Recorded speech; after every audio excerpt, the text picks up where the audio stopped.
Vamos a orar.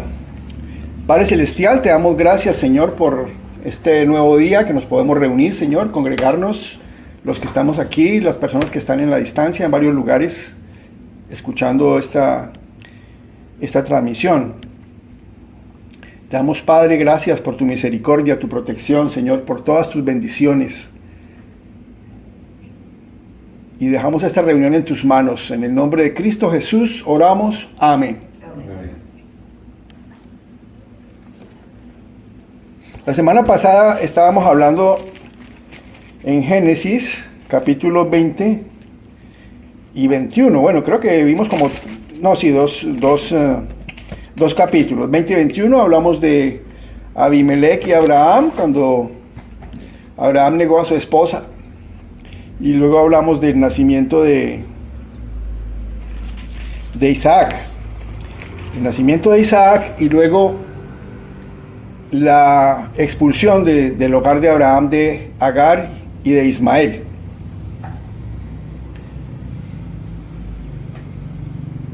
Vamos al capítulo 22 el día de hoy. Génesis 22, versículo 1 dice: Aconteció después de estas cosas que probó Dios a Abraham y le dijo: Abraham, y él respondió: heme aquí. Y dijo: toma ahora tu hijo, tu único, Isaac, a quien amas, y vete a tierra de Moriah, y ofrécelo allí en holocausto sobre uno de los montes que yo te diré.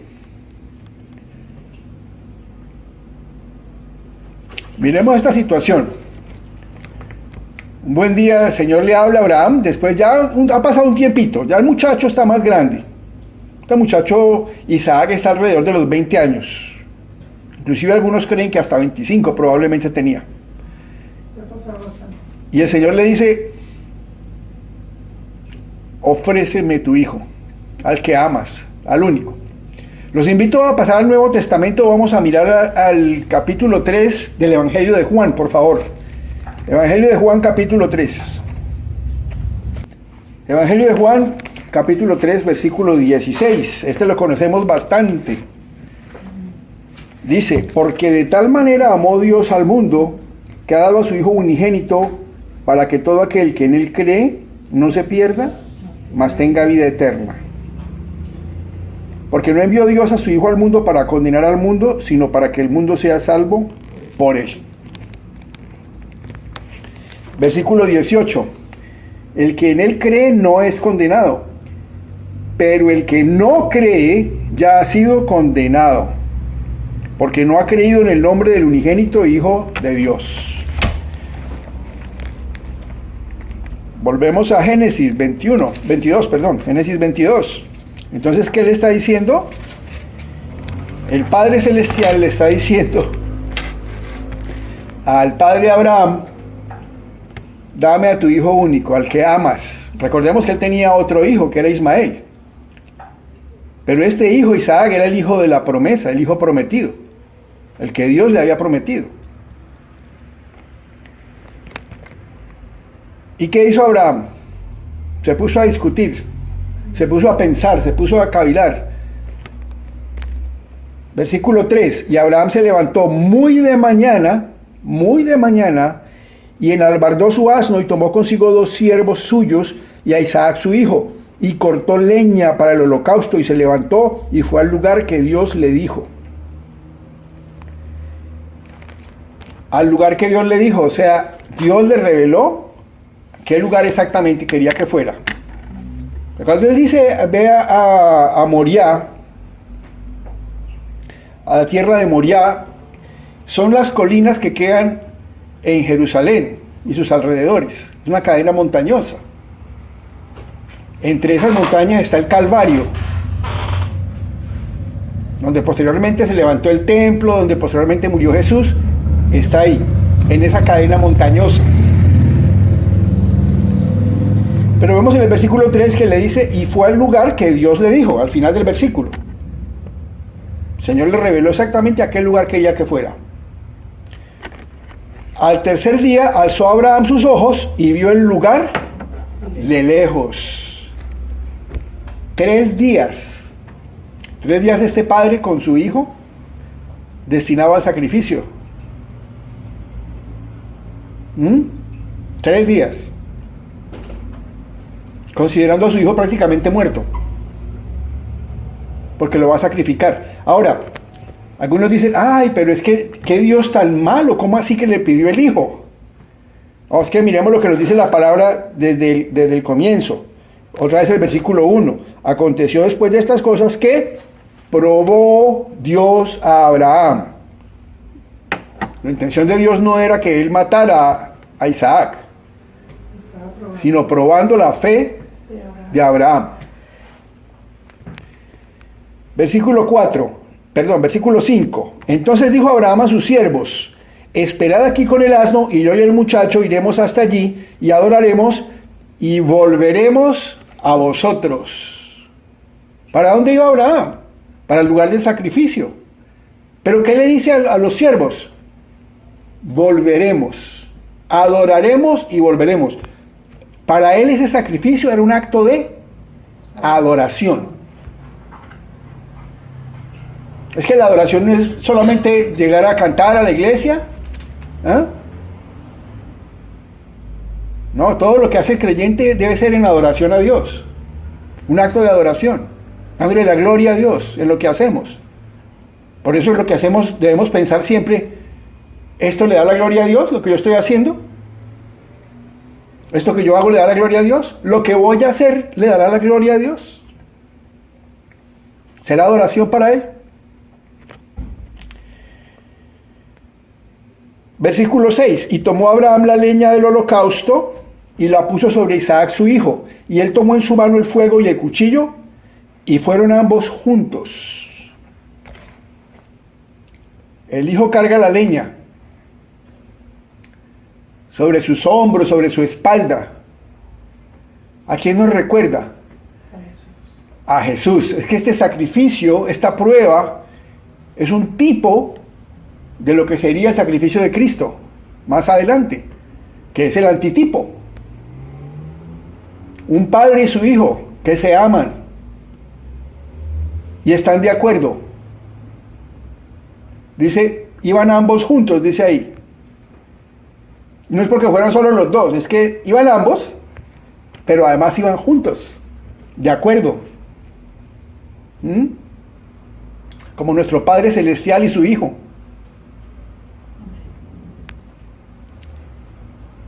Cargando en sus espaldas la madera sobre la cual debía ser sacrificado.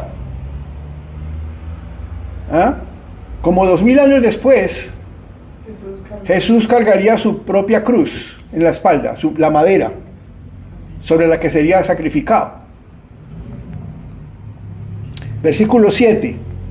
Y Abraham tenía en su mano el fuego para ese sacrificio, para ese holocausto, y el cuchillo.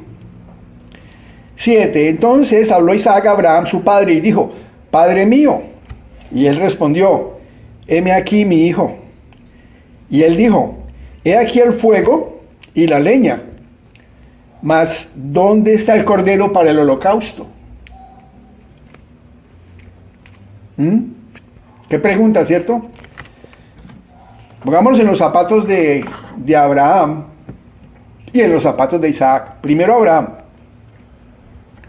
Tantos años esperó a este hijo, confiando en Dios. Llegó este hijo, lo ha criado, lo ha instruido, lo ha amado, este hijo lo ama a él. Y el hijo le pregunta: y bueno, ¿dónde está el cordero? ¿Qué vamos a sacrificar? ¿Qué le responde el padre? 8. Y respondió Abraham: Dios se proveerá de cordero para el holocausto, hijo mío. E iban juntos. Nuevamente nos dice la palabra que iban juntos. Dios proveerá, ten fe. Está diciendo: yo tengo fe en que Dios va a proveer el cordero. Y le está diciendo a su hijo: ten tú también esa confianza. Ahora cantamos en la alabanza aquí un tema que no se cantó allá en Neiva, pero lo cantamos aquí, que decía: creyendo y confiando. Una cosa es creer y otra cosa es confiar. Aunque hablando en sentido amplio, fe es confianza, es confiar. Si confiamos en Dios, así como también hay fe en otro sentido, donde confiamos en muchas cosas. El alpinista que está subiendo por una montaña, por una roca, tiene fe en que su cuerda no se va a romper, tiene confianza en esa cuerda. Si es una buena cuerda y está bien anclada. Nosotros estamos anclados ¿en quién? En Cristo. Entonces fe, en sentido general, fe es confianza. Pero en un sentido más restringido, se necesita fe para creer, pero también fe para confiar. Los demonios también creen y tiemblan, dice la palabra de Dios. Ellos también creen, ellos saben que Dios existe. Y tiemblan de miedo. Pero no es la misma fe que tenemos nosotros, porque no sentimos ese miedo. El perfecto amor echa fuera el temor. Cantábamos también aquí algo, hay gozo en mi alma hoy. Yo sé que en Neiva no cantaron este tema, nosotros lo cantamos aquí. Y decía, paso el tiempo bien feliz. O sea, una persona que no tiene a Cristo y oiga esa letra y dice, pero estos cristianos tan... ¿Qué les pasa? ¿Qué es ese fanatismo? Que paso todo el tiempo muy feliz. Si yo sé que fulanito está enfermo, fulanita tiene problemas económicos, aquel tiene problemas emocionales. ¿Cómo así que paso todo el tiempo muy feliz? No, es que esa canción habla del gozo que hay en tener a Cristo, en medio de los problemas, de las dificultades, de la enfermedad, de lo que sea. Versículo 9. Y cuando, a propósito, el Cordero que Dios proveerá, el cumplimiento final de esta palabra de Abraham como profeta aquí, se dio cuando vino Cristo. El sacrificio definitivo. 9. Y cuando llegaron al lugar que Dios le había dicho, edificó allí Abraham un altar y compuso la leña y ató a Isaac su hijo y lo puso en el altar sobre la leña. A ver, este muchacho tiene ya entre 20 a 25 años. Generalmente vemos las ilustraciones en los libros y en las Biblias y en cuadros mostrando a Isaac como un niño, jovencito, un adolescente de pronto. Pero en realidad, estudiando la Biblia, se sabe que tiene entre 20 a 25 años. O sea, es un muchacho que se puede defender.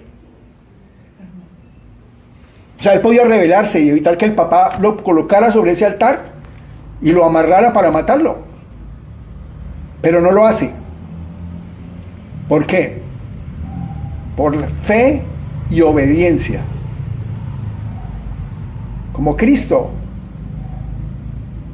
Cristo es Dios. Y Cristo podía haber dicho, yo no me subo en esa cruz. Isaías 53 dice que como un cordero, delante de sus trasquiladores, no abrió su boca. Se sometió a ese sacrificio. Por todos nosotros, por ti y por mí. Tú que estás aquí presente, tú que me estás escuchando, tú que me estás viendo, por ti y por mí. Versículo 10. Y extendió Abraham su mano y tomó el cuchillo para degollar a su hijo. Esa era la forma en que se hacían los sacrificios. La forma rápida. Por supuesto, el creyente en Dios, en el verdadero Dios, no practicaba sacrificios humanos. Eso es algo que hacían los paganos. Dios no pretendía que Abraham sacrificara a su hijo.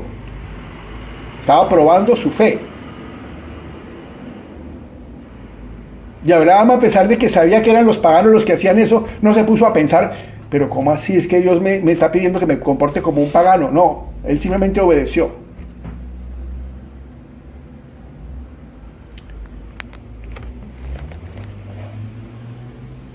Entonces, versículo 11, el ángel de Jehová le dio voces desde el cielo y dijo, Abraham, Abraham. Y él respondió, heme aquí. ¿Quién es el ángel de Jehová? Ya lo hemos visto en otras ocasiones. El ángel de Jehová en el Antiguo Testamento es Jesucristo. Es Jesucristo. Y desde el cielo le habla, le dice, lo llama. 12. Y dijo, no extiendas tu mano sobre el muchacho ni le hagas nada, porque ya conozco que temes a Dios por cuanto no me rehusaste tu hijo, tu único. Esta es la prueba de fe más grande que le ha correspondido a Abraham. Y yo creo que a persona alguna, ¿no? Ahora, sí tenemos que hacer sacrificios y dejar atrás y matar ciertas cosas. Pero que Dios nos haya pedido a nosotros que matemos un hijo, que lo sacrifiquemos. Vea que había tenido que hacer Abraham antes, en su camino en la fe, porque es que todos vamos creciendo y madurando. Todo creyente va madurando, creciendo, si quiere y si deja, porque si no deja, si no quiere crecer y madurar, pues irá ahí despacito. Primero que tuvo que renunciar Abraham, cuando Dios lo llamó, le dijo: deja tu tierra y tu parentela, tu familia. Dejó su ciudad, su tierra, Ur, y a su familia, parcialmente, inicialmente, ¿cierto? Vivió con el papá un tiempo en otra ciudad hasta que él murió, y luego, aún así, se llevó a Lot con él, ¿no? Después, ¿a qué tuvo que renunciar? A Lot. Separarse de ese sobrino al que quería como un hijo. ¿Por qué? Porque era un creyente carnal. Y no tenía nada que hacer ese creyente carnal con el creyente espiritual, que además Dios no le había hecho que lo llevara. Y después, ¿a qué tuvo que renunciar? ¿Cuál fue la siguiente gran renuncia?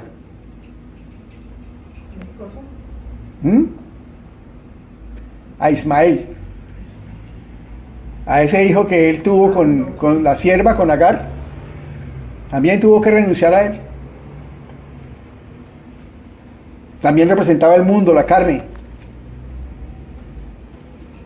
Ya se había encariñado con ese muchacho. Recordemos que tenía alrededor de los 17 años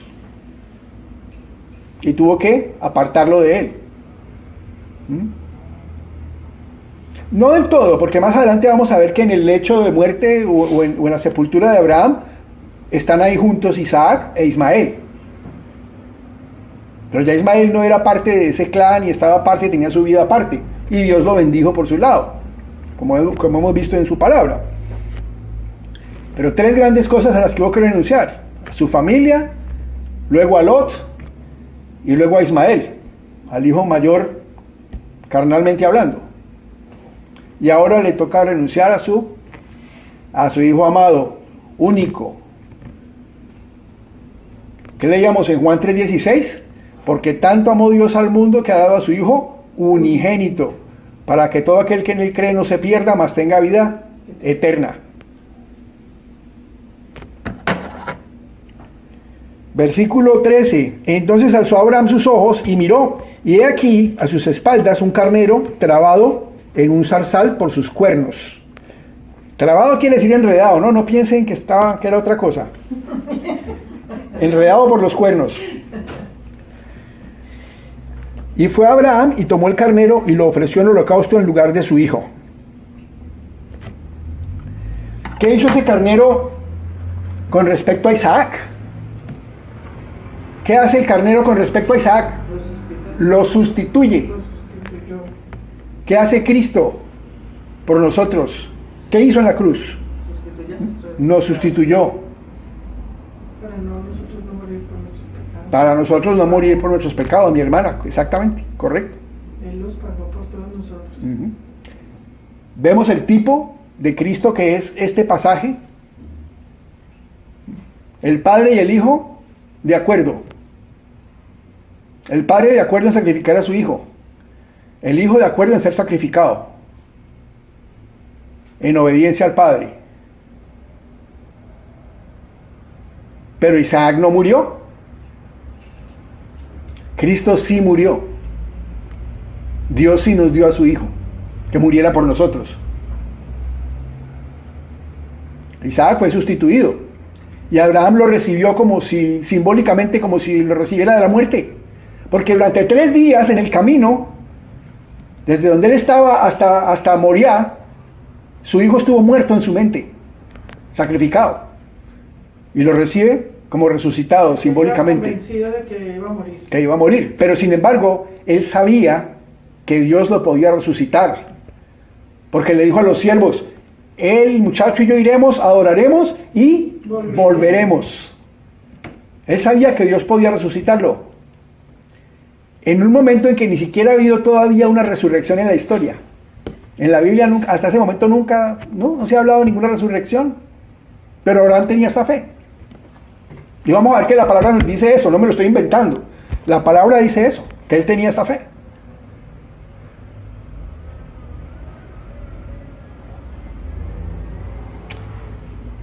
Y llamó a Abraham el nombre de aquel lugar, Jehová proveerá. Por tanto se dice hoy, en el monte de Jehová será provisto. Eso es Jehová Jireh. Jehová Jireh, que es uno de los nombres del Señor, uno de los atributos de Él, que Él provee. Lo llamaban por sus atributos, no un nombre específico, por respeto no decían un nombre específico, pero decían el que provee, aquel que provee, Jehová Jireh. 15. Y llamó el ángel de Jehová a Abraham por segunda vez desde el cielo y dijo, por mí mismo he jurado, dice Jehová, que por cuanto has hecho esto y no me has rehusado tu hijo, tu único hijo, de cierto te bendeciré y multiplicaré tu descendencia como las estrellas del cielo y como la arena que está a la orilla del mar, y tu descendencia poseerá las puertas de sus enemigos. Juró por sí mismo porque no tenía nadie más grande por quien jurar. Eso está en Hebreos, podemos encontrarlo en Hebreos también. Se lo dice el Señor ahí. Juró por sí mismo porque no había nadie más grande por quien jurar. Cuando Dios promete algo, lo cumple. ¿Por qué? Porque Dios no miente. Es parte de su esencia, de su ser, que no miente. Y si Él promete algo, Él lo cumple. Él no es hombre para que mienta. Ni hijo de hombre para que se arrepienta. Ni hijo de hombre para que se arrepienta. Gracias, aquí mi esposa completa la cita que yo no recordaba completa. Y le dice, miren que al final del 17, ya le había dado esa promesa antes, ¿cierto? La hemos escuchado antes en varios capítulos, que Él le dice que lo va a multiplicar, que le va a dar su descendencia, pero al final le dice, y tu descendencia poseerá las puertas de tus enemigos. En el lenguaje de esos tiempos significaba, no te derrotarán, tú vencerás. Por eso el que se mete con Israel, está peleando contra Dios.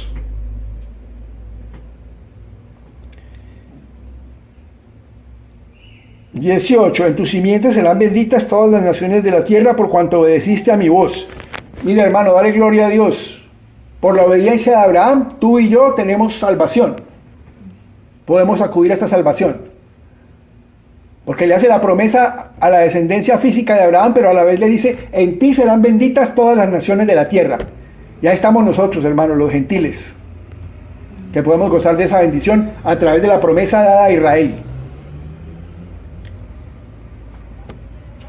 Vamos a ver unos pasajes. Vamos al libro de Hebreos. La carta a los Hebreos en el Nuevo Testamento. Está después de Filemón, Tito, antes de Santiago. Hebreos. A ver, un segundito. Hebreos 11. Vamos a ver Hebreos 11 primero.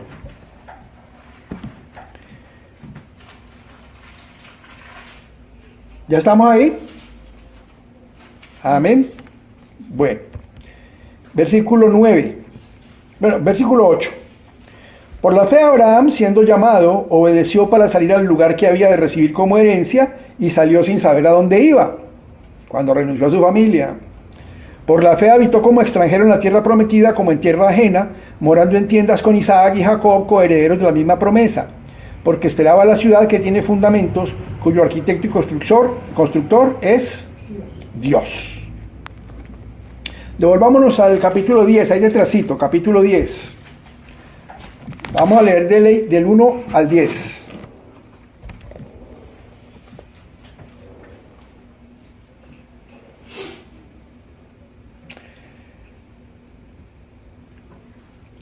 Porque la ley, teniendo la sombra de los bienes venideros, la ley también era una sombra de los bienes futuros cuando viniera Cristo. La ley de Moisés, la ley de Israel, de los judíos. Porque la ley, teniendo la sombra de los bienes venideros, no la imagen misma de las cosas, nunca puede, por los mismos sacrificios que se ofrecen continuamente cada año, hacer perfectos a los que se acercan. ¿Qué sucedía? Que los sacrificios cubrían los pecados, pero no los borraban. De otra manera cesarían de ofrecerse, pues los que tributan este culto, limpios una vez, no tendrían ya más conciencia de pecado. Si esos sacrificios borraran el pecado, ya no habría necesidad de más sacrificios. Pero en estos sacrificios cada año se hace memoria de los pecados. Estoy en el versículo 3. 4. Se hace memoria de los pecados porque la sangre de los toros y de los machos cabríos no puede quitar los pecados. Por lo cual, entrando en el mundo, dice, aquí está citando un salmo, cita un salmo: sacrificio y ofrenda no quisiste, mas me preparaste cuerpo. ¿De quién está hablando? De Cristo. Holocaustos y expiaciones por el pecado no te agradaron. Entonces dije, he aquí que vengo, oh Dios, para hacer tu voluntad, como en el rollo del libro está escrito de mí. Las profecías sobre Cristo. Recordemos en uno de los evangelios, cuando él sale en la sinagoga, le corresponde leer a Isaías y anuncia que ha venido a dar libertad a los cautivos, a sanar, a dar salvación, y le cierra el rollo y dice, hoy esto se ha cumplido delante de ustedes, como el rollo dice de mí. 8. Diciendo primero, sacrificio y ofrenda y holocaustos y expiaciones por el pecado no quisiste, ni te agradaron, las cuales cosas se ofrecen según la ley. Y diciendo luego, he aquí que vengo, oh Dios, para hacer tu voluntad. Quítalo primero para establecer esto último. ¿Quién habla ahí? Cristo, diciéndole al Padre, vengo a hacer tu voluntad. El Hijo obedeciendo al Padre, a sacrificarse para borrar los pecados, para quitarlos.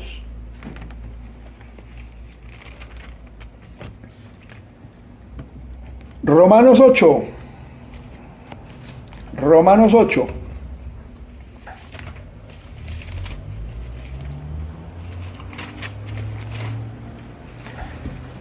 Si vemos, es que todo lo que aparece en Génesis se va desarrollando a lo largo de la Biblia. Romanos 8, 28. Este también lo hemos escuchado mucho, lo conocemos. Dice, y sabemos que a los que aman a Dios, todas las cosas les ayudan a bien. Esto es, a los que conforme a su propósito son llamados. Porque a los que antes conoció, también los predestinó para que fuesen hechos conformes a la imagen de su Hijo, para que Él sea el primogénito entre muchos hermanos. Y a los que predestinó, a esos también llamó, y a los que llamó, a estos también justificó, y a los que justificó, a estos también glorificó. Aquí se está hablando de la elección y predestinación. Recordemos brevemente, elección es la escogencia que hace Dios de una parte de su creación para un propósito. Soberanamente escoge. Y predestinación es ese propósito para el que Dios escogió esa parte de su creación. No es como algunos dicen, que es que hay gente escogida desde antes y esos son los que se salvan, y si usted no fue escogido no tiene nada que hacer. No, para eso vino Cristo, para que todo el mundo pueda tener salvación. Está al alcance de todos. 31. ¿Qué pues diremos a esto? Si Dios es por nosotros, ¿quién contra nosotros? Ojo a este 32. El que no escatimó ni a su propio Hijo, sino que lo entregó por todos nosotros, ¿cómo no nos dará también con Él todas las cosas? Si nos dio a su Hijo, regalo máximo de Dios, a su Hijo. Dice en otra parte de la palabra que no hay amor más grande que aquel que da la vida por sus amigos. Y Él dio la vida por nosotros.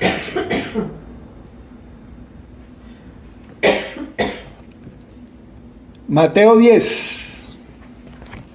Mateo 10.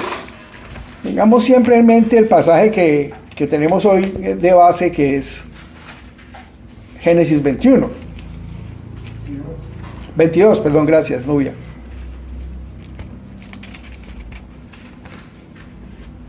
Mateo 10, versículo 37.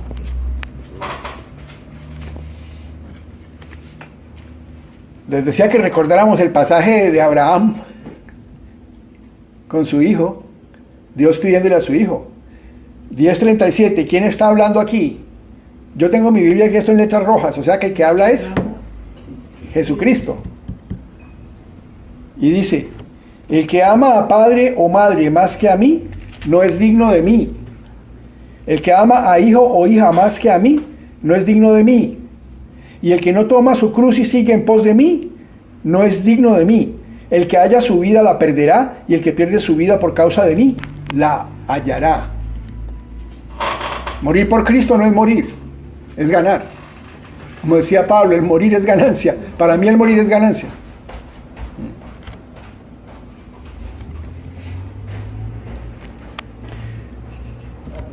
¿Cómo relacionamos esto con el pasaje de Abraham? Miremos los mandamientos. No se habían publicado los mandamientos, pero él la tenía clara. Él no tenía otros dioses ajenos delante de Dios, sino un solo Dios verdadero. Y no se hacía imágenes. Es que las imágenes no solo son los cuadros, ni las esculturas, ni las pinturas. No, es lo que tú pones al nivel de Dios o por encima de Dios, cualquier cosa. El fútbol, la novia, el hijo, el papá, la abuela, el iPod, el computador, todo. Los hombres vivimos haciendo unos ídolos todos los días, creando ídolos. Claro, amamos padre y madre, los amamos, pero primero está Dios. ¿Cuál es el orden? Primero Dios, después la familia, después la iglesia, está después. La iglesia nunca está por encima de la familia. Y así es como surgen las sectas. Cuando la iglesia la ponen por encima de la familia y de todo lo demás. Se acaban los hogares. Destruyen hogares, efectivamente, mi hermana. Destruyen familias. Y el que no toma su cruz y sigue en pos de mí, no es digno de mí.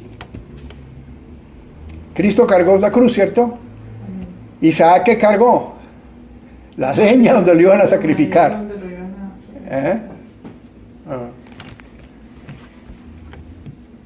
Filipenses 2. Filipenses 2.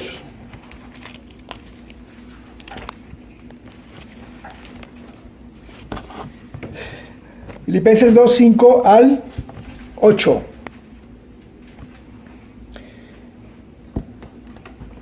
Dice Pablo, inspirado por el Espíritu Santo: haya pues en vosotros este sentir que hubo también en Cristo Jesús, el cual, siendo en forma de Dios, no estimó el ser igual a Dios como cosa a que aferrarse. Cristo no estaba anclado a su divinidad.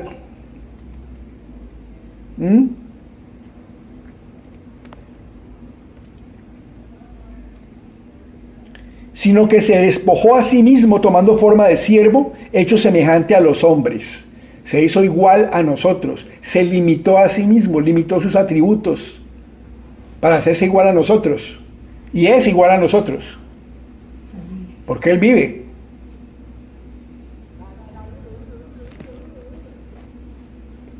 Y estando en la condición de hombre, se humilló a sí mismo, haciéndose obediente hasta la muerte, y muerte de cruz.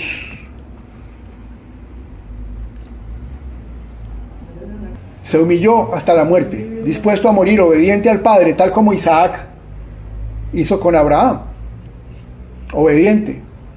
¿Y qué pasó después de esto? Versículo 9. Por lo cual Dios también le exaltó hasta lo sumo y le dio un nombre que es sobre todo nombre, para que en el nombre de Jesús se doble toda rodilla de los que están en los cielos y en la tierra y debajo de la tierra, y toda lengua confiese que Jesucristo es el Señor, para gloria de Dios Padre.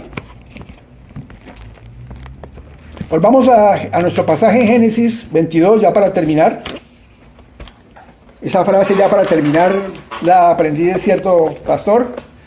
Es muy buena porque entonces cuando tú ya estás cansado, dices, ah, bueno, ya casi, bueno, esta silla está dura, bueno, en fin.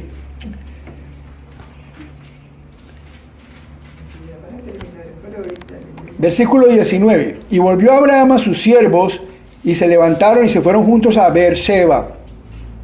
Vea, estos siervos eran testigos de la fe de Abraham, que lo que él decía y predicaba, así vivía.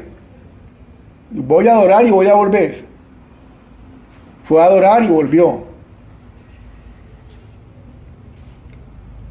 Y habitó Abraham en Beerseba. Aconteció después de estas cosas que fue dada noticia a Abraham diciendo: he aquí que también Milca ha dado a luz hijos a Nacor tu hermano, Uz su primogénito, Buz su hermano, Kemuel padre de Aram, Kesed, Aso, Pildas, Hidlaf y Betuel. Y Betuel fue el padre de Rebeca. Por eso la palabra nos menciona esta genealogía. Los descendientes del hermano de Abraham. Porque entre ellos hay una bisnieta que es importante para el plan de Dios de salvación, que es Rebeca, hija de Betuel.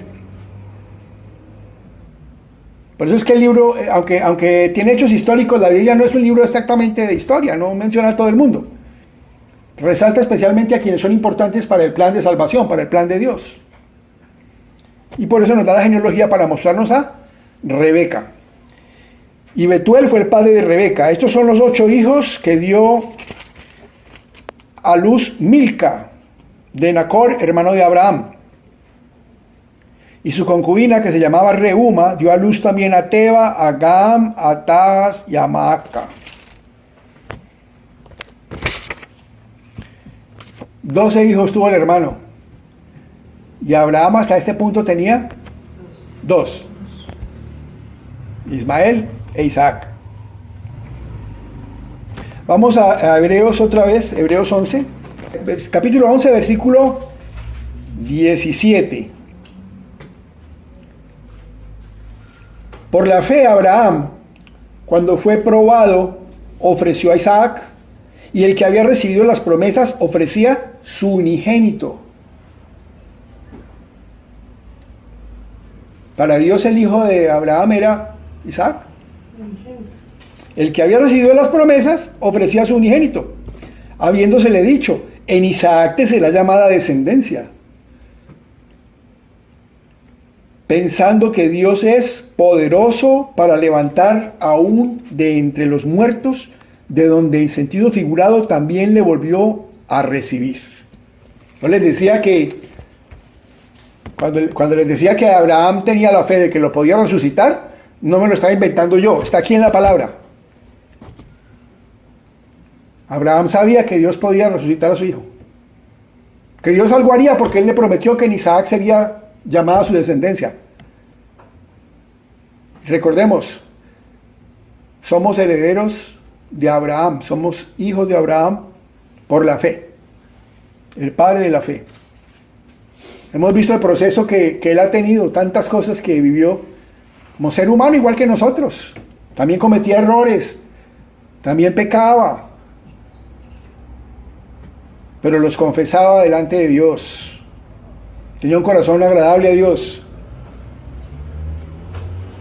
Él sabe quién tiene su corazón dispuesto a él y quién no.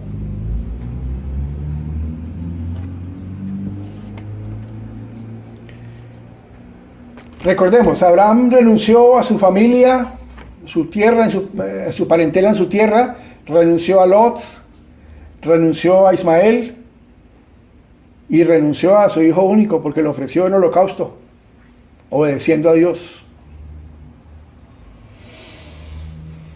¿Cuántas cosas nos faltan por renunciar a nosotros? ¿A qué hemos renunciado? ¿Qué hemos dejado atrás? ¿Qué nos falta por renunciar? Cada uno de nosotros sabemos en nuestro interior a qué debemos renunciar, qué nos falta. Es un proceso de toda la vida, como decían las señoras, de toda la vida, mijitico. Pero tenemos un Dios poderoso que nos prueba, pero no nos consume. En la carta de Santiago habla de las pruebas también. ¿Para qué son? Hay diferentes tipos de pruebas. Esta prueba era para fortalecer la fe. Y Dios nos fortalece nuestra fe también. Confiemos en Él. Dejemos lo que hay que dejar y que Él obre. Vamos a orar. Padre, te damos gracias, Señor, por tu palabra. Te pedimos, Señor, que crezca esa palabra dentro de nosotros, Señor, para mejorar nuestra vida y la de otras personas también, Señor, que la podamos compartir con denuedo, para poder mostrarles esa bendición tan grande que es tener a Cristo en la vida.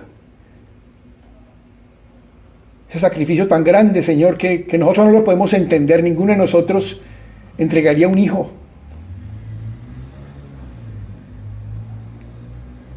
Padre, gracias por eso, y tenemos acceso a ti por ese sacrificio. No necesitamos estar matando animales, haciendo sacrificios de animales periódicamente para cubrir los pecados, sino que tu Hijo murió de una vez para siempre, hizo un sacrificio de una vez y para siempre. Por eso lo has exaltado y está a tu diestra, Padre. Y Él regresará, Señor. Los primeros cristianos se saludaban a veces y decían Maranata, Maranata, Cristo viene. Y tenemos esa fe, Señor, y esa esperanza, que Cristo viene para llevar a su iglesia y que volverá a reinar y que tendremos una casa celestial, eterna, Padre, contigo. Gracias, Señor, por esta posibilidad de congregarnos, Señor, aquí físicamente y también en la distancia. Y dejamos esta semana en tus manos, Padre, para que se haga tu voluntad y no la nuestra. En el nombre de Cristo Jesús oramos. Amén.